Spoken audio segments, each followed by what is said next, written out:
Welcome back, everyone, to another deep dive. Mhm. Today, we're looking into something I know a lot of you before AGL podcast listeners are really interested in, and that's AI and data privacy. And we're going deep. For sure. We've got a ton of research papers and articles, even some case studies, to help us really understand how AI is impacting data privacy right now. It's crazy how fast this field is moving, Going through all of this, I realized we're at such a turning point. Yeah. AI could change everything, but it also brings up some serious questions about how we handle and protect our data in this new world.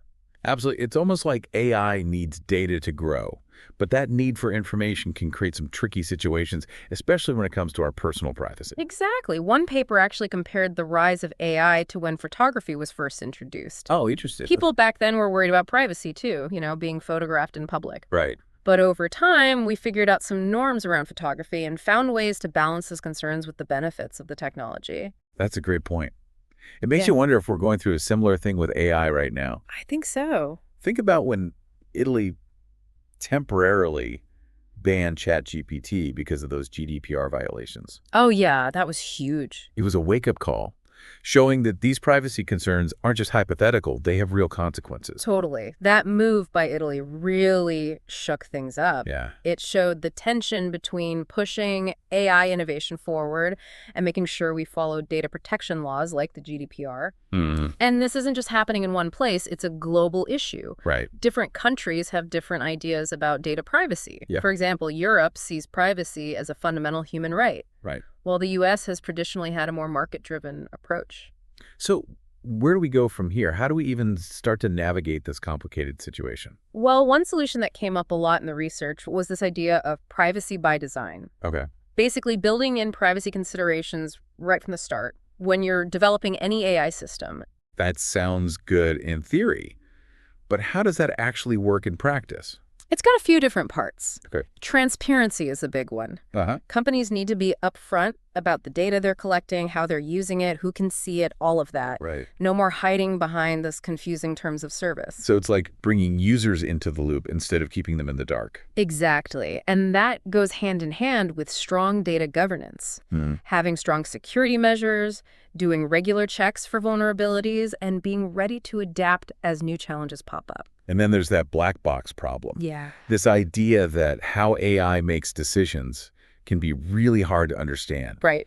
If even the people who develop AI struggle to figure out how it's making choices, how can we be sure it's not biased or discriminatory? That's a major concern, and it definitely makes people trust AI systems less. Yeah. Imagine being denied a loan or a job because of an AI's decision, but you have no way of knowing why. Right. It's super important to build AI systems that are explainable, where you can actually trace the logic behind their decisions.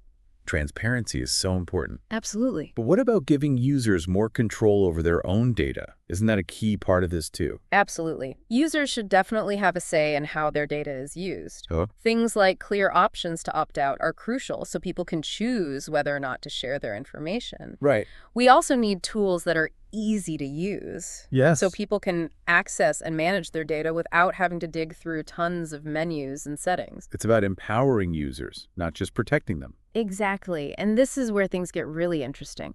What if we could use AI itself to improve data privacy? We're seeing these privacy-preserving technologies emerge that are changing the game. Okay, now you've got me intrigued. Tell me more about these technologies. Sure. Think of things like differential privacy, federated learning, and homomorphic encryption. Okay. These are cutting-edge techniques that let organizations use data for AI, but with way less risk to privacy. Like secret agents for data protection. Exactly. Let's start with federated learning. Okay. Say you want to train an AI on medical data from hospitals across the country to get better at diagnosing diseases. Sharing all that raw patient data between hospitals would be a huge privacy concern. For sure. That's where federated learning comes in. Okay. Instead of gathering all the data in one spot, federated learning sends the AI to each hospital's data. Oh, wow. The AI learns from the data right there without ever seeing or taking the raw patient information.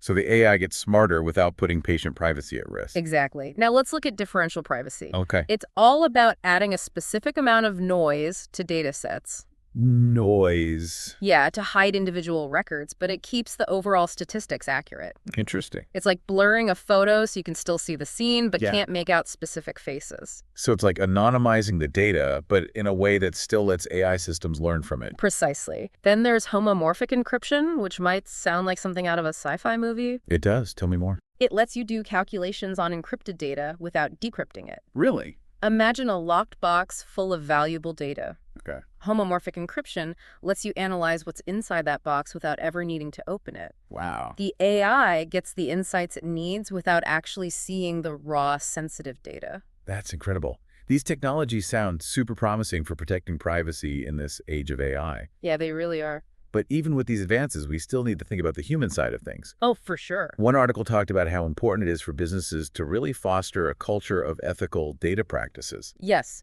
It's not just about the tech, it's about building a mindset within companies where data privacy is valued and prioritized.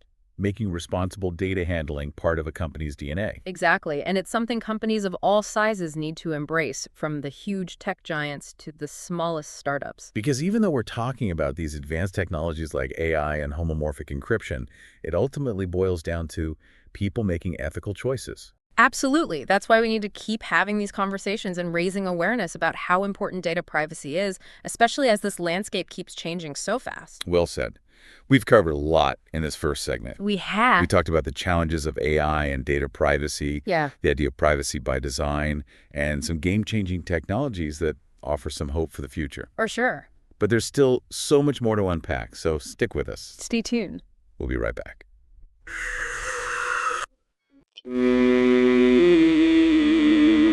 It's really something to see these complex technologies we were talking about actually being used in the real world. It is. I Yeah. think that's what makes this whole topic so fascinating. It's not just theory anymore. It's happening right now. Exactly. In our research, we looked at a case study on Google's Privacy Sandbox. Right.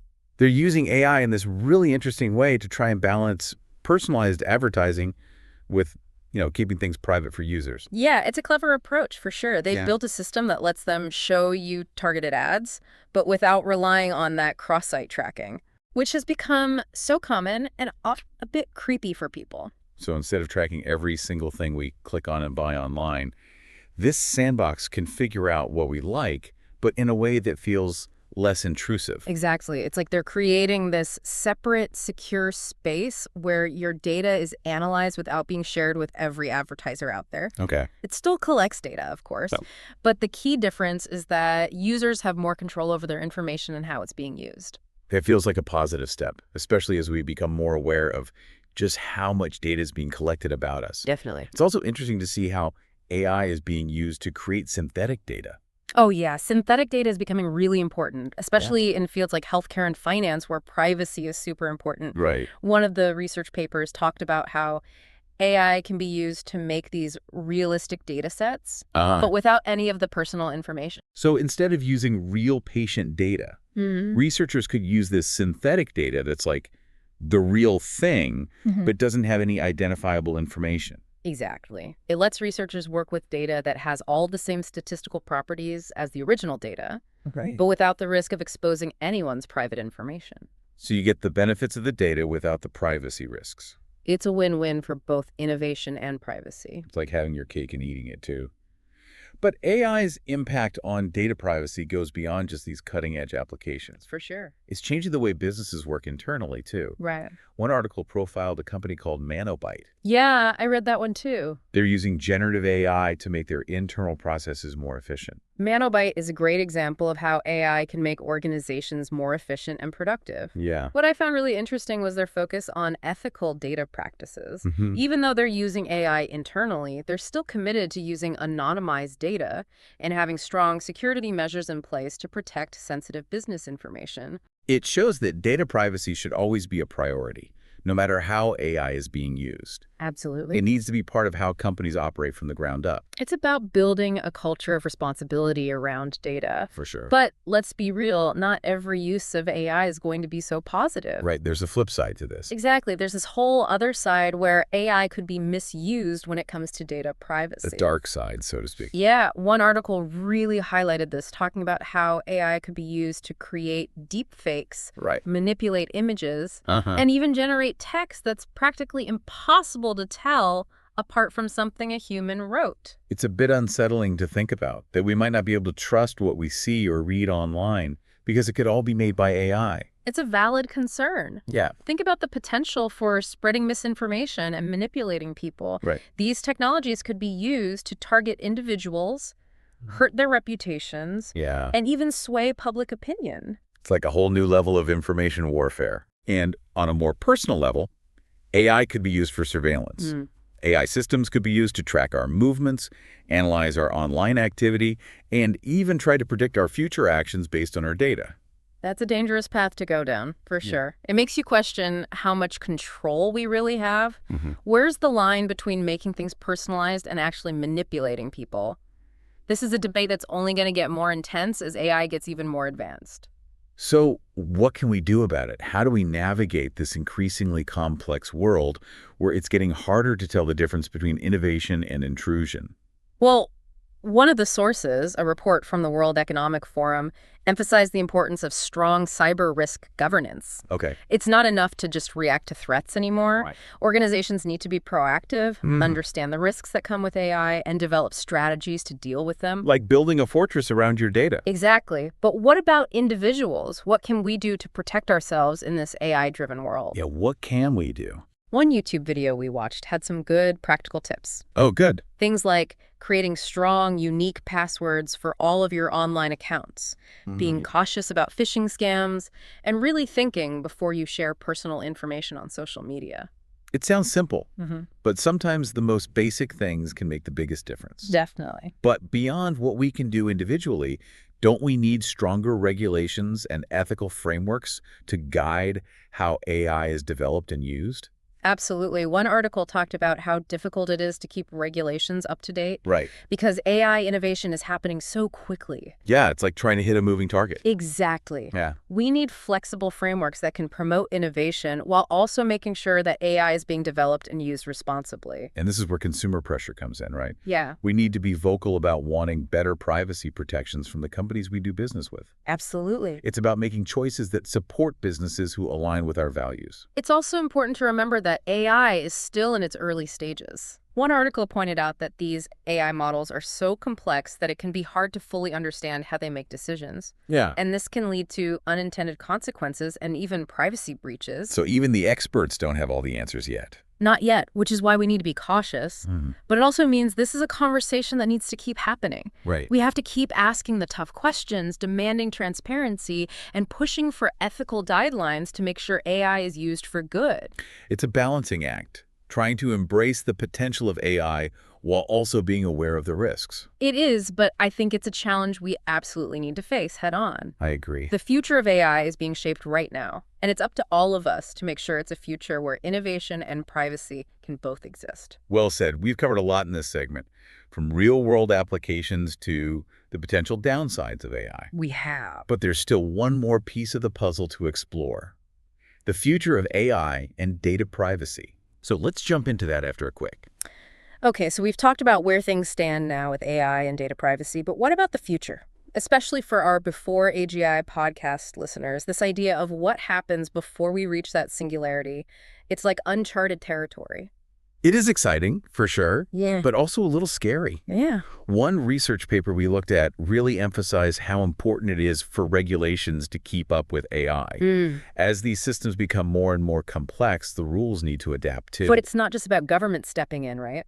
Businesses have a huge role to play in shaping the future ethically. Absolutely. It's about making privacy by design a core part of everything they build, not just an afterthought. Exactly. And it's not just about today's challenges, it's about thinking long term. Right. What happens as AI becomes even more integrated into our lives? Yeah. One video we watched talked about AI potentially creating a programmable reality. Oh, wow. Almost like the line between the physical world and the digital world becoming even more blurry. That's a pretty mind-blowing idea. It is. And in that kind of future, data privacy becomes even more important. Absolutely. It's like we need a whole new way of thinking about it, figuring out what's okay, what's not okay, and how to protect our basic rights in this new world. There are already some steps in that direction. Okay. The Digital Markets Act in Europe, for example. Hmm. It's trying to make things fairer online, especially when it comes to the power of big tech companies. Right. And then there's the AI Act in Europe, which is working on setting ground rules for how AI is developed and used. Those are definitely positive steps. They are. But it feels like we're just starting to have this conversation, doesn't it? I think so. This needs to be a global discussion, figuring out the ethics of AI and how we want it to shape our world. I completely agree. And it's not just for policymakers or big tech companies to figure out. Right. Every single one of us has a role to play. What can we do? Being informed consumers, speaking up about what we expect from companies, those are all ways we can participate. It's about making conscious choices, supporting businesses that share our values, and recognizing that we have a say in what this future looks like. Exactly. Technology isn't this force outside of our control. Right. It's a tool, and we decide how it's used. That's so important to remember. It is, and as we wrap up this deep dive, I think that's the key takeaway. Yeah. Being thoughtful, critical, and engaged is what will shape the future of AI. Mm-hmm. We need to keep these conversations going, ask the difficult questions, and work together to find solutions. Well said. Thank you. We've explored a lot today, We have. but it feels like we've only just scratched the surface. Yeah, just the tip of the iceberg. Hopefully everyone listening now has a better understanding of what's at stake here, the potential solutions out there, and the work that still needs to be done. It's been a fascinating journey exploring the world of AI and data privacy. It really has. And I'm sure this conversation will continue to evolve in the years to come. It definitely will. And to all our listeners out there, stay curious, stay informed, and stay involved. Absolutely. The future of AI is in our hands. Yeah. And it's up to all of us to build a future where innovation and human values can thrive together. Well said. For even more deep dives into AI and its impact, don't forget to subscribe to the Before AGI podcast. And if you're ready to get hands-on with AI, check out the Ian Ochieng AI YouTube channel for tutorials and insights to help you get started on your AI journey. Thanks for joining us on this deep dive, everyone. Until next time, keep exploring.